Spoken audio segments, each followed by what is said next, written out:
റിഷു നീർച്ചച്ചോറും വാങ്ങി വരികയാണ്. മൗലൂദൊക്കെ കഴിഞ്ഞ് കുറേ നേരം ക്യൂവിൽ നിന്നിട്ടാണ് കേട്ടോ ഫുഡൊക്കെ കിട്ടിയത്. അപ്പം അതുകൊണ്ട് തന്നെ അവൻ ആകെ ടയേർഡായിട്ടുണ്ട്. അപ്പം ഞാൻ റിഷുവിന് ചോറ് വിളമ്പി കൊടുത്തുട്ടോ. എന്നാൽ പിന്നെ ഞാനും കൂടെ കഴിക്കാമെന്ന് വിചാരിച്ചു.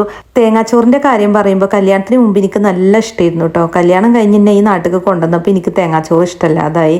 എന്താ വെച്ചാൽ ഇവിടെ എപ്പോഴും നീർച്ചുണ്ടാവും, അതൊക്കെ തേങ്ങാച്ചോറും ആവും കേട്ടോ. പിന്നെ ഇപ്പോൾ നീർച്ചച്ചോറല്ലേന്ന് വിചാരിച്ചിട്ട് തിന്നുകയാണ്.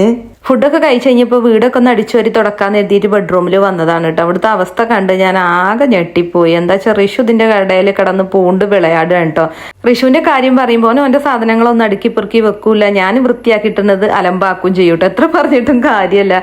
പിന്നെ ഇപ്പം ഞാൻ വിചാരിക്കും കുട്ടികളുള്ള വീട് ഇങ്ങനെ തന്നെ ആവുമല്ലോ അല്ലേ. നമ്മൾ വീടൊക്കെ നല്ല നീറ്റാക്കി വെച്ചിട്ട് കുട്ടികൾ ഇവിടെ പുറത്തൊക്കെ ആണെന്നുണ്ടെങ്കിൽ അതും നമുക്ക് വിഷമാണല്ലോ. പില്ലോ കവറൊക്കെ ഏതാണെങ്കിലും ഈ അവസ്ഥയായി. എന്നാൽ പിന്നെ ഇതങ്ങോട്ട് വാഷ് ചെയ്യാമെന്ന് വിചാരിച്ചു. ഗ്രാൻഡ് ഹോമിൽ നിന്ന് പുതുതായിട്ട് വാങ്ങിച്ച കംഫർട്ട് സെറ്റാണ് കേട്ടോ അപ്പോൾ ഞാൻ വിരിച്ചിട്ടുള്ളത്. ഇവർക്ക് താമരശ്ശേരി ഷോപ്പ് ഉണ്ട് കേട്ടോ. പിന്നെ ഓൺലൈനായിട്ട് പർച്ചേസ് ചെയ്യണമെന്നുണ്ടെങ്കിൽ വാട്സപ്പ് നമ്പർ ഞാൻ സ്ക്രീനിൽ കൊടുത്തിട്ടുണ്ട്. പിന്നെ പേജ് ഞാൻ കൊളാബും ചെയ്തിട്ടുണ്ട്. അപ്പോൾ ഇൻസ്റ്റാ ത്രൂ നിങ്ങൾക്ക് പർച്ചേസ് ചെയ്യാം. ബെഡൊക്കെ വിരിച്ച് അടിപൊളിയാക്കിയപ്പോഴേക്കും റിഷു വന്നു. ഞാൻ ഉറങ്ങുകയാണെന്ന് പറഞ്ഞ് അങ്ങോട്ടൊരു തിരിച്ചിൽ ഇങ്ങോട്ടൊരു തിരിച്ചിൽ കേട്ടോ. ഞാൻ 15 മിനിറ്റ് സമയം എടുത്ത് വിരിച്ചത് 1 സെക്കൻഡുകൾ കൊണ്ട് കൊളാക്കി തന്നു.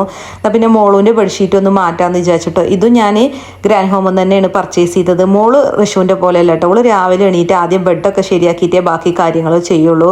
ഓൾക്കെല്ലാം ഓർഗനൈസ് ചെയ്ത് വൃത്തിയായിട്ട് വെക്കാനൊക്കെ ഇഷ്ടമാണ് കേട്ടോ. ഓള് ചെറുപ്പം മുതലേ അങ്ങനെയാണ്. റിഷു നേരെ വിപരീതമാണ് കേട്ടോ. ആൺകുട്ടികൾ പൊതുവെ ഇങ്ങനെ തന്നെയാണോ എനിക്കറിയില്ല കേട്ടോ. നിങ്ങളൊക്കെ കുട്ടികൾ എങ്ങനെയാണെന്നൊന്ന് കമൻറ്റ് ചെയ്യുകൊണ്ടു.